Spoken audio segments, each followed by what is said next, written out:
connaissons tous les trois depuis à peu près 25 ans.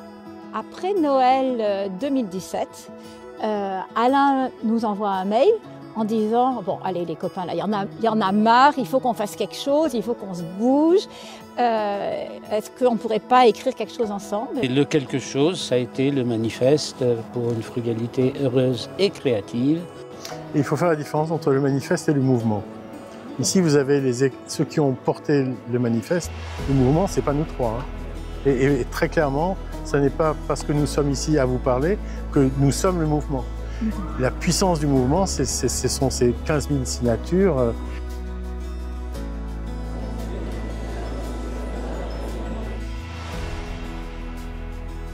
Donc déjà, effectivement, le manifeste qui reconnaissait enfin la lourde part des bâtisseurs, ça m'a beaucoup frappé. Donc pour le coup, j'ai signé. Je suis allée aux premières rencontres qui étaient à Los Angeles, puis aux deuxièmes.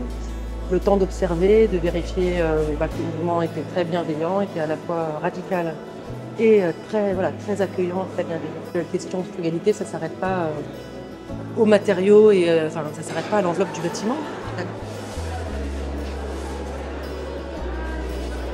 Et clairement, au sein du mouvement, je retrouve cette possibilité d'ouvrir des nouveaux champs.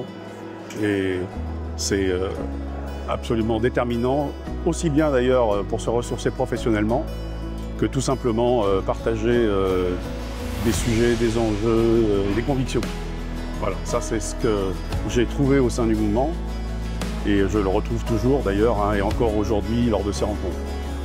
Le manifeste nous a montré, avec ses réactions rapides, parce que les signatures sont arrivées très rapidement, nous a montré qu'il y avait un peuple de l'éco-responsabilité, qu'il y avait un peuple de la frugalité et qu'il avait besoin simplement de se reconnaître.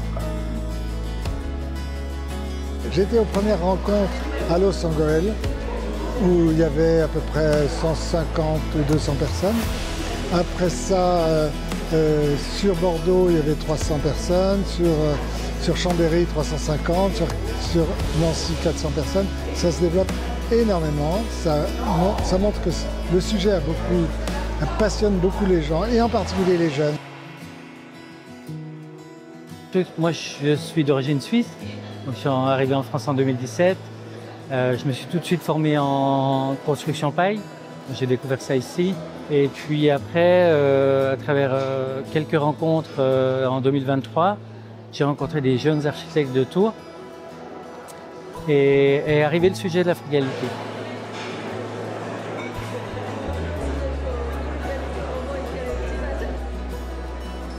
Une de mes thématiques de recherche, ça va être qu'est-ce qu'on va faire de l'habitat ancien, notamment dans les centres anciens et tout le logement vacant qui est associé. Et en fait, oui, mon implication dans le mouvement, elle est liée à la recherche de réponses. Parce qu'en fait, les réponses, elles existent. La preuve, c'est qu'on est tous là aujourd'hui à avoir des expériences différentes qui sont démultipliées partout en France. Et regrouper tout le monde au même endroit pour favoriser ce partage d'expérience, c'est essentiel.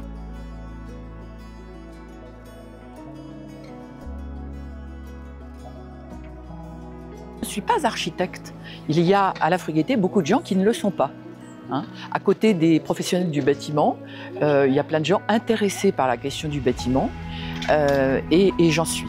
On a des gens d'une expertise exceptionnelle, on a des vieux briscards blanchis sous le harnais, et puis on a des jeunes archis, des étudiants, des ingénieurs, des élus, des gens qui apportent chacun leur pierre, et on peut dire que tous ces points de vue amalgamés donnent une idée assez juste de la construction.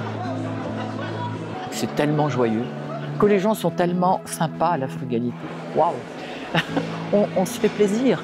Parce qu'à la fois, on a l'impression d'être utile, mais on est récompensé, comme on dit, récompensé par la qualité des relations humaines, la bienveillance. C'est un mot à la mode, mais chez nous, c'est vrai.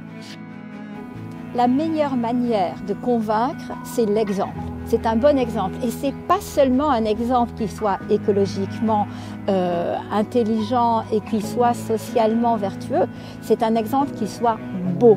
Et je pense que c'est vraiment comme ça qu'on va réussir à convaincre. Et Christophe Aubertin m'a dit aussi, quand on a voulu construire avec Studio Lada une école avec de la terre coulée à Maringues, près de Clermont-Ferrand, on a demandé à Mathieu qui travaille, lui, avec la terre coulée sur plusieurs projets déjà, il nous a tout donné. Il m'a dit, on a gagné 2 mois de travail. Et donc, c'est ça aussi la frugalité. C'est cette espèce d'émulation constructive, cette espèce de partage pour qu'ensemble et collectivement, on aille plus vite et plus loin. Il faut se former, il faut échanger et agir. Ouais, je voulais juste rajouter un mot de la fin, c'est que en fait, tu disais il faut se former. En fait, je trouve que la frugalité c'est une formation continue. Et en fait, la base, on l'a dit, c'est le partage d'expérience. Et à chaque fois, à chaque nouvel atelier, chaque nouvelle rencontre, c'est une étape supplémentaire à la formation continue. Et on va dire de 17 à 77 ans, voire plus même, je dirais. Mais voilà, c'est vraiment une expérience commune qui sert à tout le monde.